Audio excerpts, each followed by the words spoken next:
එමෙ අවලංගු සමීකරණය ලියාෙහි එක් එක් පදයක් දුන්නන්න. රූපේ වෙන්න ඇති පරිදි පොකුණට ජලය සපයන පෞරාණික ජල මාර්ගය අදියර තුනකින් යුක්තය. අදියර 1 විශාල වැවක ජල මට්ටමේ සිට සිම්පල් HTM වලදී පිහිටි ඍජු කෝණාශ්‍රාකාර විහිදුරකින් ආරම්භ වන විවෘත තිරස් ඍජු කෝණාශ්‍රාකාර ජල මාර්ගයේදී අදියර 2 රූපේ වෙන්න ඇති පරිදි පතුලේ පල්ල එක අදියරේ අගයට සමාන වූ ඒ ආණතියක් සහිතව දිව යන තවත් විවෘත ජල මාර්ගයේදී අදියර 1 සහ 2ෙහිදී ජල මාර්ගයේදී පතුලේ පළල 0.5 මීටර වේ. අදියර 3 අදියර 2ට සම්බන්ධව පවතින විවෘත තිරස් නොගැඹුරු සහ ඍජු කෝණාශ්‍රාකාර පරස්පරක් සහිත B සමානයි 10 මීටර වන වඩා පළල පතුලක් සහිත ජල මාර්ගයේදී අදියර 2කින් පැමිණෙන ජලය රූප සටහනේ වෙන්ව ඇති කරදී මෙම ජල මාර්ගයට ඇතුළු වී ප්‍රලම්බ දිශාවට ගමන් අරබා යැලක් නිර්මාණය කරමින් පහළ ඇති පොකුණට ජලය සපයයි. පැහැදිලිද? මෙන්න මුලින්ම කියනවා මේ වලුන්ගේ සමීකරණයක් මෙතන ලියලා අද එකේ පදයක් ඒ කොහොමද බලන්නේ ලියන්නේ? එතන P පීඩනය දන ඒකක පරිමාණක චාලක ශක්තිය භාගයේ ρ e වර්ගයේ ධන ඒක පරිමාණක ගුරුත්වාකර්ෂණ විභජනය සමානයි. මේ වලදී එක පදයක් ගන්නොත් එතන P කියන්නේ පීඩනය භාගයේ ρ e වර්ගය කියන්නේ ඒක පරිමාණක චාලක ශක්තිය G කියන්නේ ඒක පරිමාණක විභජනය ඒ කියන්නේ ඉනිමත් ලියලා ඊට පස්සේ ඔයාලා වැඩ වෙනමත් පද ටික හඳුන්වන්න අපි දන්නේ එක එක පදේ කියන්නේ මෙන්න මේවටද යාලා මේ මෙතන එක එක පදේ කියන්නේ මේවටද නැත්නම් මේක කියලා මේ P O V ඒ වගේ දේවල් වලට ගිහලා අපි හරියට දන්නේ නැහැ. ඒකින්ම මේක ලියලා පීඩනය ඒක වර්ගමාවක් දාලක ශක්තිය ඒක වර්ගමාවක් ගුරුත්වාකර්ෂණ විභජකතිය ඒ වචනේ වල ගුරුත්වාකර්ෂණ ඒක ලියලා උදේ ඊට පස්සේ වෙන වෙනම දාන්න රෝ කියන්නේ මතක සරලීනාන්තයේ V කියන්නේ යම් අනාකූල රේඛාවේ යම් ස්ථානයක ප්‍රවේගය. H කියන්නේ මොකද සිරස් නේද විභව ශූන්‍ය මට්ටමේ සිටදී සිරස් රෝගයෙන් සරලීනාන්තයේ G කියන්නේ උද්දච්ච. කියලා වෙන වෙනමක් එකින් එකට ලියන්න ඕනේ මොකද අපි දන්නේ නැහැ කොහොමද අහන්නේ කියලා මෙතන. ඊළඟට කියනවා අපි සිම්බල් K කොටස. අනවරත අවස්ථාවේදී L තත්පරයකට ඝන මීටර කැල්සියම් ප්‍රමාණයක් රැගෙන යයි. අදියර දෙකෙන් ජලය පිටවන ස්ථානයේ XCD ජලය ගලා යෑමේ වේගය 10 විශ්ලේෂණය කරනම් අදියර දෙකේ ජල මාර්ගයේදී XCD ජල මට්ටමේ උස ගණනය කරනවා. යාලගෙන කොහොමද තප්පරයකට කැල්සියම් 5ක් තමයිලු රැගෙන ඉන්නේ තප්පරයකට කැල්සියම් 5ක් කියනවා. ඉතින් මෙතන එයාලා පළලා දීලා දෙනවා වේගය නේද? XCD ජලයේ ගලා යෑමේ වේගය x වලදී x යන වෙන මේ පක්කන්නේ x යන වෙන මෙතන x වලදී අපි අහනවා වේගය අපි එනදී වේගය මෙතන ගමු වගේ v1 කියලා ගමු. මෙතනින් එළියට එන වේගයක් v1 කියලා මේක යන වේගය v2 මේක යන වේගය v3 කියලා අලුතේ මේ පරිමාණයේ සීඝ්‍රතාවය තමයි ගලායමේ සීඝ්‍රතාවය සමානනවා අපේ ගලගේ පරිමාව සමානනවා දිගවතාව මේකේ ජල මට්ටමේ E කියන්නේ පරස්පර වර්ගඵලයේ ජලයේ මේ පරස්පර වර්ගඵලයේ යන උසවතාව වල අපි ඒ වෙලාවේ පරිමාණයේ සීඝ්‍රතාවයේ තප්පරයකට ගැලපෙන කොහොමද කියලා ගන්න. මේකේ පරස්පර වර්ගඵලයේ කියන එක නම් මෙතන ලියන්න පුළුවන් උසවතාව වල උස කියන්නේ මුගේ අපි දන්නේ ඒක අපි ගමු h3 කියලා. පළල කියන පළල දීලා දෙන දේ විදිහට 5යි කියලා. v3 කියන්නේ එතන ප්‍රමේය කියන වල විදිහට තමයි යූස් කරන්නේ. මේක 5යි උදේ එතන මෙතන ඒකයි තමයි විදේශ කොහෙන් බෙදුවම 3යි 3 10 බෙදුවම විදේශ 3යි නේ එල් ඩිවයිඩ් කණිකන රෝලෙන් දෙක අදියර 3ේදී නොගැඹුරු ජල මාර්ගයේ ජල මට්ටමේ උස අදියර 2ෙහි ජල මට්ටමේ උසට සමානයි උපකල්පනය කරමින් නොගැඹුරු ජල මාර්ගයේ ජලයේ ගලන වේගය ගන්න එක.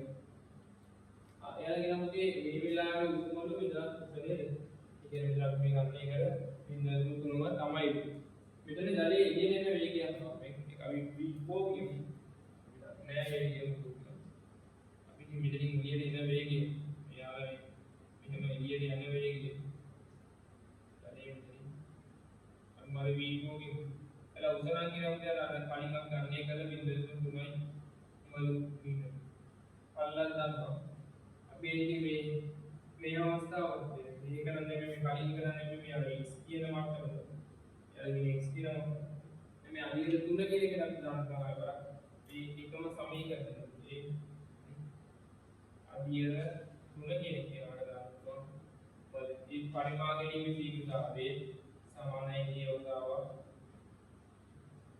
ඉතින් මෙතනින් යම් තත්පරයකට ගන්න උදවන්නකොට මෙතනින් යම් පරිමාවක් තත්පරයකට ඉන්දිය ගලාගෙන එනවා නම් ජලය ඒක මේ අදියර දෙකේ යම් ප්‍රමාණයක් එළියට එනවා නැත්නම් මේක මිලිදොරෙන් එයාලගේ ජලය එළියට එනවා නම් ඒ අදියර දෙකේ යන්නතොනි තත්පරයකට ගලාගෙන තීව්‍රතාවයමයි අදියර දෙකේ යන්නතොනි ඒ තත්පරයකට ගලාගෙන යන පරිමාවමයි අදියර තුනේ යන්නතොනි ඒ තත්පරයකට ගලාගෙන යන පරිමාවමයි අපරේකට මෙහෙන් ආප්‍රමාණය වෙන්නේ අපරේකට මෙහෙන් යනවා. මේනි වෙලෙන්දත් බෑ නැතිද? යම් මනවලට අවස්ථාවකට ආවට පස්සේ ඉන්න කණි කමිට කියන්නේ බෑ. මනවලට අවස්ථාවකට ආවට මේකේ පරිමාණයේ විවිධතා නියත වෙනවා යන්නේ. මේ පරිමාණයේ විවිධතාවය යන ඊට දෙමයි කරගන්න පහයි.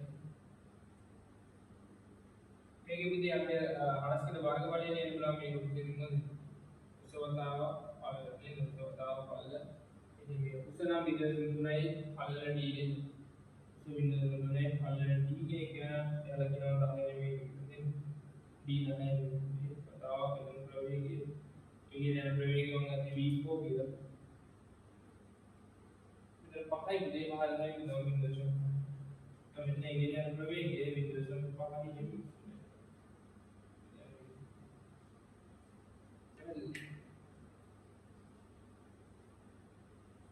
ඊළඟට ඊළඟ C කොටස. අදියර එකෙහි තිරස් ජල මාර්ගයේ ජලයේ ගලා යන වේගය 0.5. ඒ කියන්නේ බිඳුව V1 කියන්නේ V1 කියන්නේ 0.5. වේගය 5 ms නේ කරනවා. අදියර එකේ බුද්ධ ජල මට්ටමේ උස ගන්න. එතකොට මෙතන පළල මේ කලින් අර අවස්ථාවේ පළලමයි නේද? එතන මෙතන පළල අදියර දෙකේ පළලම වෙන 0.5. මෙතනින් ජලයේ එන වේගය V1. ගණන් මේ ජල මට්ටමේ මේ වෙලාවේ ජල මට්ටම නිසා මේක D1 කියලා. H1 කියලා. මේක.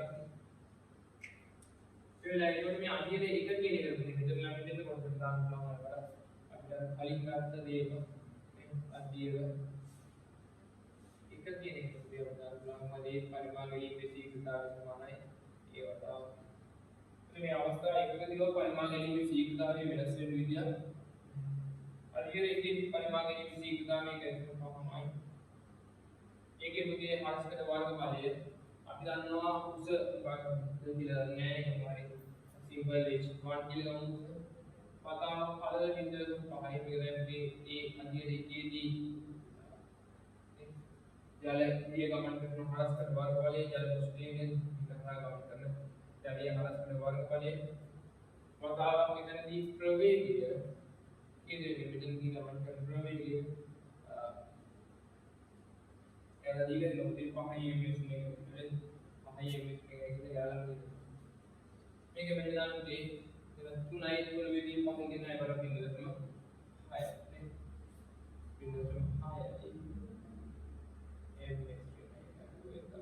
බින්දුව 6යි මීටර නේද h අදියර එකේ ජල මට්ටමේ උස ඔය ඔක්කොම දාන්න තිබෙම මාන q සමානයි ab කියන සදාම සරල සූත්‍රය q සමානයි ab කියන සදාම සරල හරි පැහැදිලිද ඊළඟට කියනවා කල්පනාවෙන් බලනකොට ඊළඟට කියන උදේ යාර සිම්පල් D කොටස ජල ප්‍රවාහයේ මතුපිට දුෂ්ටයක් දිගේ පිහිටි අනාකූල රේඛාවක් සැලකීමෙන් XCD අධිර දෙකෙහි ජල මාර්ගයේ පතුලේ සිට අධිර එකේ ජල මාර්ගයේ පතුල දක්වා ඇති උස ගණනය කරයි. රූපයේ බලන්න. වැවෙහි පිහිදුරින් ජලය ඉවත් වන්නේ වායුගෝලීය පීඩනය T වන වායුගෝලයට පවත් XCD ජලය ඇතුළු වන්නේ වායු වන්නේද පීඩනය P පවතින නොගැඹුරු ජල මාර්ගයක බව ඔබට උපකල්පනය කරන්න හැකියි. ඊළඟ යමුද මෙන්න මේම කතාව. හරි අමුතු කතාවක් කියන්නේ. බලන්න දුක. මේ කියන්නේ ජලයේ පෘෂ්ඨය දිගේ ගමන් කරන අනාකූල රේඛාවක් සලකපන්න. තේරුණාද? මේ පෘෂ්ඨය දිගේ ගමන් කරන අනාකූල රේඛාවක් සලකපන්න. හරිද? V3 වලින් මෙතන V1 වලින්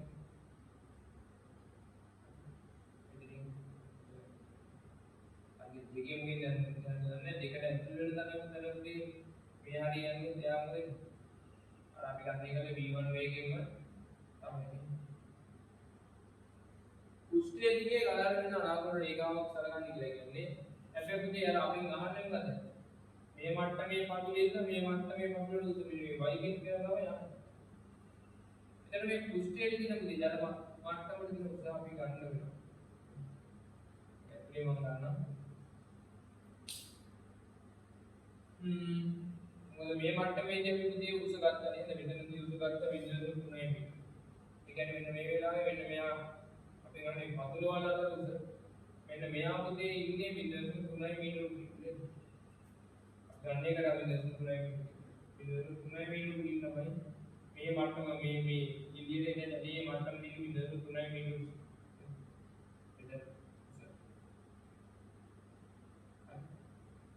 ඊළඟට මෙතන පුතේ ජල මට්ටම කියන්නේ අපි විදුලිය දුන්නාට මෙතන ජල මට්ටම කියන්නේ කොච්චරද? ඒක අපි අංක ගණන් කරා 0.6 මීටර.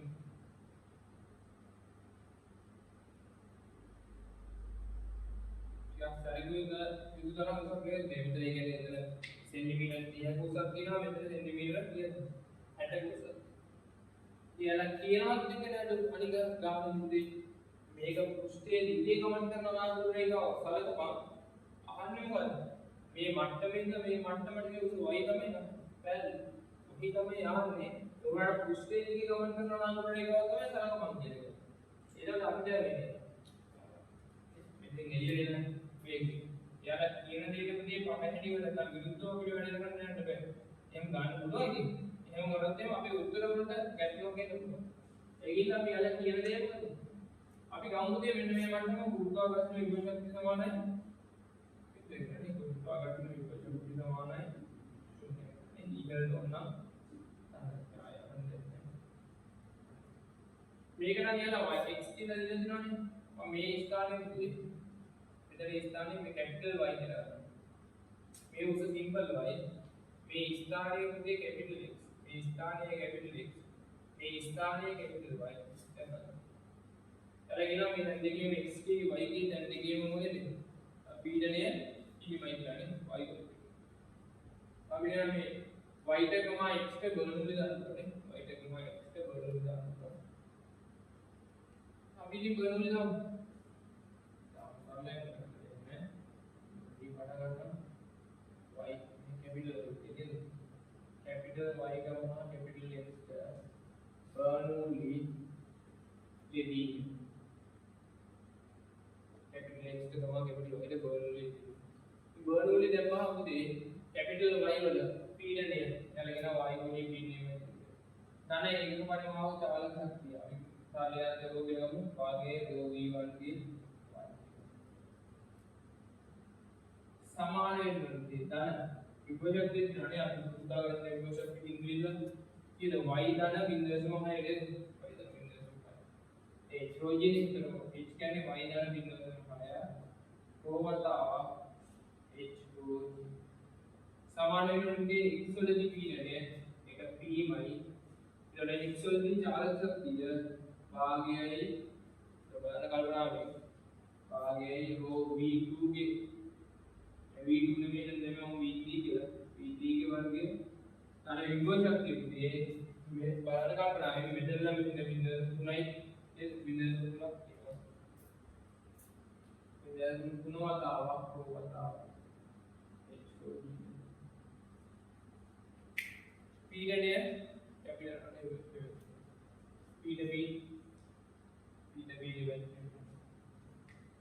ආය බලමු බලේ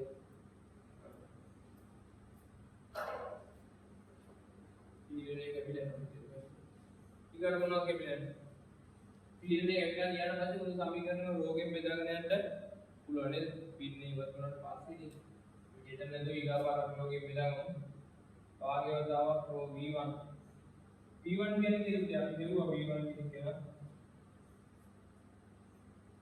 v1 කියන්නේ यार v1 ही पड़े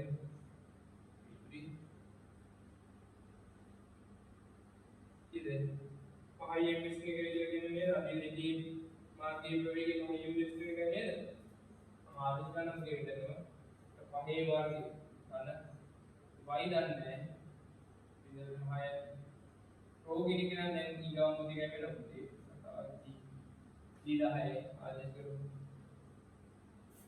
සමානන භාග්‍යවතාව හෝ දන්නේ රෝග පිළිනොම V3 කියන්නේ මෙතන එළියට එන ප්‍රවේගය ඒකත් ක්‍රියාවලිය තිබ්බ නේද 10 ms එකේ ඉතින් අධිර තුනේදී එළියට එන ප්‍රවේගය අධිර දෙකේදී එළියට එන ප්‍රවේගය 10 ms වෙන ඒක තියෙනවා 10 වාගේ साधारण नोटवादावा रोवदावा सीधा है उन समीकरण में रोगी वेदन न देंगे मित्र वेदन ने पाहन गांव में देंगे तो अड़ुगिरी मत पीटीपी के बिना अड़ुगिरी चलो दें रोवे काई कोवे आई रोवे काई प्रोटीन के बिना नो पहे वर्गे विस्पा देंगे तो अंगे दे दुला जैसे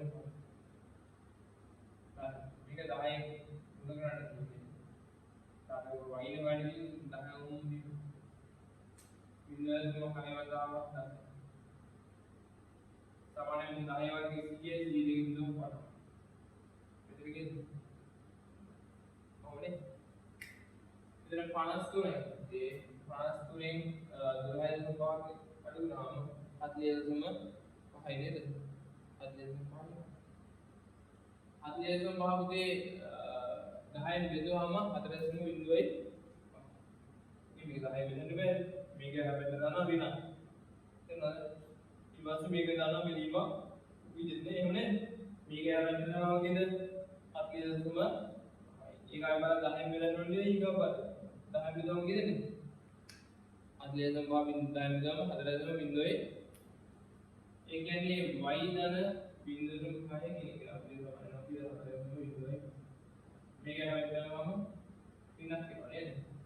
එතකොට 3.4යි 5 වෙනවා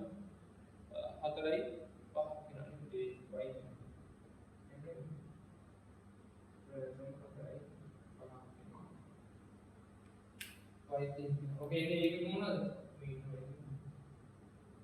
ඒක පැහැදිලිද? මෙම කාර්යය සඳහා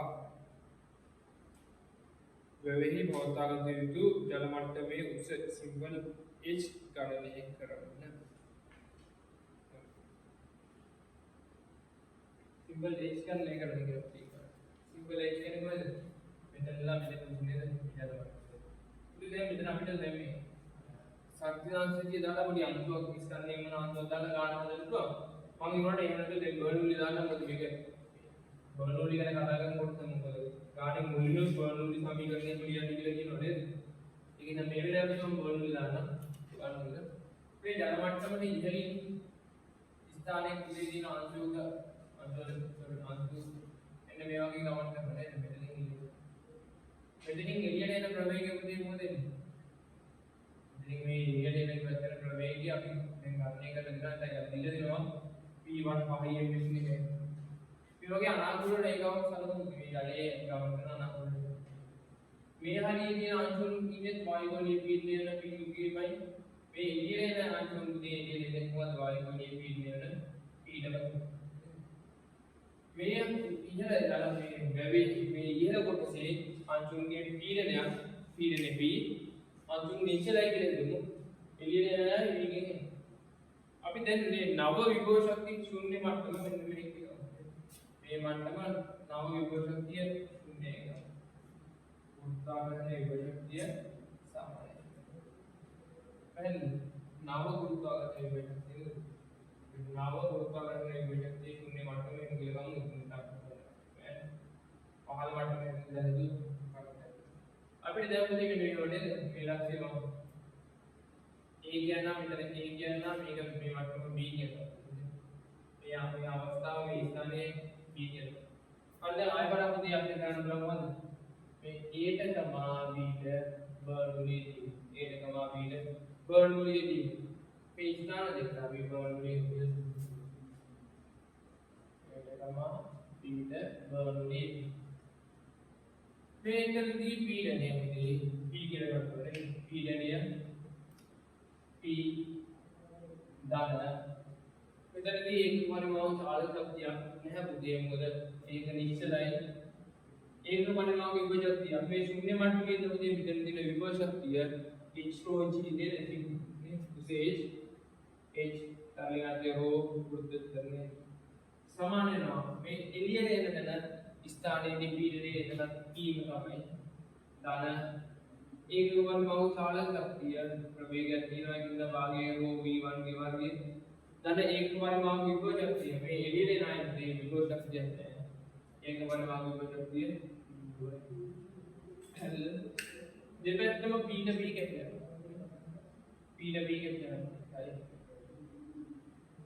අපිට වෙනම ලියන්න h ρ g සමාන භාගයයි රෝ v1 ගේ වර්ගය දැන් දෙපැත්තම රෝට් අපේ ගහන්නේ h වල අගය කියන්නේ නේද සමානයෙන් වෙන්නේ g හැබැයි ගන්න ඒතර v1 ගේ වර්ගය බෙදීම දෙකනේ නේ h වල අගය අපි ගන්න පුළුවන් v1 කියන්නේ අර ඩිනෝමිනේටර් එළියට එන්නේ නේද ඒක මාර්ගයේ පහේ මිශ්‍රණය එක වේගෙන් ඉඳලා පහේ වර්ගයේ වේගය දෙකම පහේ වර්ගයේ 25යි 25 දෙකෙන් බෙදුවොත් 12.5යි ඒක 10න් බෙදුවම ඒක ඇතුළේ නම් ඉච්චලාගේ ඉතින් 2.5යි ඔන්න ඉච්චලාගේ අපි බර්නූලි දාලා මොකද සමීකරණය මේ ගානේ මුල කියන්නේ බර්නූලි සමීකරණය නියත කියලා නේද ඒක කොටසක් කියන්නේ ඉතින් ඒකින් හින්දා අපි බර්නූලි දාලා මෙතනදී ගමු දෙ එහෙම නැතුව ගන්නත් ක්‍රමයක් තියෙනවා ඒ ක්‍රමය මම ඉස්සෙල්ලා කිව්වනේ ඉතින් ඒ ක්‍රමයට අවශ්‍ය නැහැ බර්නූලි දාලා අපි ගමු පැහැදිලි වෙනවා ආගුරු රේඛාව කඩේ වලින් බෙදලා තියෙන අදාළ ආගුරු රේඛාව පැහැදිලිද හරි මේකේ තව කොටසක් තියෙනවා වැවෙහි ජල මට්ටම ඊහි ගණනය කළ අගයට වඩා වැඩි වන්නේ නම් දිය ඇල්ල තත්පරයකට ඒහි දක්වා ඇති ජල ප්‍රමාණය රැගෙන යන පරිදි ජලය ගැලීම පාලනය කිරීම සඳහා ක්‍රමයක් යෝජනා කරනවා. ඉතින් එච්චෝලාගේ දැන් මොකද ජල මට්ටම තව වැඩි වෙනවා. මේ එච්චෝලාගේ ගණනය කළ 1.5 මීටරට වඩා තවත් වැඩි වෙනවා. එච්චෝලාගේ වැඩි වෙන්නේ और बेनाउनी में भी समीकरण में संबंधित और बेना इच्छुलागी වැඩි මොකද මේ ජලයේ ප්‍රවේගය දිගයි කියන එක කොහොමද නියදෙන්නේ කො දිගයි කොහොමද නියද ඉච්ඡලාගේ වැඩි වෙනවා නම් මොකද වෙන්නේ මේ v වල වගේ වැඩි වෙනවද නේද ඉච්ඡලාගේ වැඩි වෙනවා නම් v වල වගේ වැඩි වෙනවා ඒ කියන්නේ මේ ජලයේ මෙතනින් එළියට එන ප්‍රවේගය වැඩි වෙනවා මේ v1 කියන එක නේද හැබැයි තත්පරයකට තවමත් ඝන මීටර 1.5ක්ම මෙතනින් එන්න ඕනේ और कलिंग दाता को धीरे मत समीकरण निभो होगा q समान है मत ये वाला यार किनो में q लगे कलिंग दाता रिलेशन पॉइंट दिया करना तो ये वाला में समीकरण ने लिया वाला डायरेक्ट तो बस देन වෙන්නේ පුතේ ඉච්ඡලා සිම්පල් ඉච්ඡලාගේ වැඩිනවා ඉච්ඡලාගේ වැඩි දිනුනේ මේ ජලයේ ඉවත් කරන වේගය එළියට එන වේගය මෙතනින් එළියට එන වේගය වැඩි ජලයේ එළියට එන වේගය වැඩි වෙනවා පුතේ මොකද ජලයේ එළියට එන වේගය වැඩි වෙනවා මෙයා වැඩි වෙනවා අපි මොකද කරන්නේ මේක නියත දේවල් මේ වලගේ අපි කරන්නේ ඒ වලගේ අපි එන හරියම සමයි මේ ජලයේ ඉවත් කරන බිඳුවේ අරස්කඩ වර්ග පදයේ අඩු පිළි එක සරලම තමයි ජලයේ ඉවත් කරන ඉවත කරන්නේ විදුලිය මානසික වර්ග බලය ප්‍රවේග HOD ප්‍රවේගය වැඩි වෙනවා ප්‍රවේගය වැඩි වෙනවා නම් ඉතින් පරිමාණ ගැනීමේ ශීඝ්‍රතාවය කියන්නේ 5 ඝන මීටර තප්පරයකට තියා ගන්න නම් අපි මොකද කරන්න ඕනේ කලින් වගේම හරිම සරලයි මොකද කරන්න පාරස්කඩ වර්ග බලය අඩු කරගන්න නේද පාරස්කඩ වර්ග බලය අඩු කරනවා එහෙම නැත්නම් පුතේ අපිට ඔය මේකේ ඉන්නේ යම වේගේ පාලනය කරන්න අපිට මේකේ ස්වරූපයක් වගේ පාවිච්චි කරන්න ස්වරූපයක් පොඩි මේ කන්ට්‍රෝල් කරන්න පුතේ ඉතින් පාලනය කරන්න ස්වරූපයක් වගේ එකක් පාවිච්චි කරන්න පැහැදිලිද